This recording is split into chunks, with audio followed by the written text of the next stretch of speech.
ముఖ్యంగా ఒక చిన్న నర్వస్ ఉంది, అంటే భయం అవుతుంది, ఎట్లా మాట్లాడాలని అర్థం కావడం. అయినా కొద్దిగా stage fear plus mic fear ఉంది, కొద్దిగా ముఖ్యంగా నేను ఈ పార్టీలోకి వస్తున్నానని వచ్చినందుకు, నన్ను యాక్సెప్ట్ చేసినందుకు కానీ మీ లీడర్లందరికీ, టీడీపీ కౌన్సిలర్లకు కానీ, నాయకులకు కానీ, రాష్ట్ర స్థాయి నాయకులకు కానీ అందరికీ నేను రుణపడి ఉంటాను.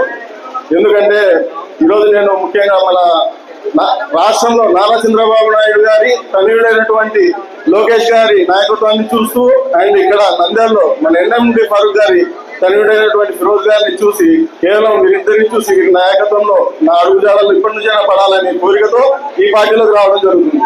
ఖచ్చితంగా వీళ్ళతో ఎంతవరకైనా వెళ్తాను, ఎప్పటి వరకైనా ఉండాలని చెప్పి నేను అనుకుంటున్నాను. ఈ పార్టీలోకి ముఖ్యంగా నన్ను ఆహ్వానించినందుకు థ్యాంక్స్ ఫిరోజ్ అన్న, మీకు ఎప్పుడు రుణపడి ఉండాలన్నా.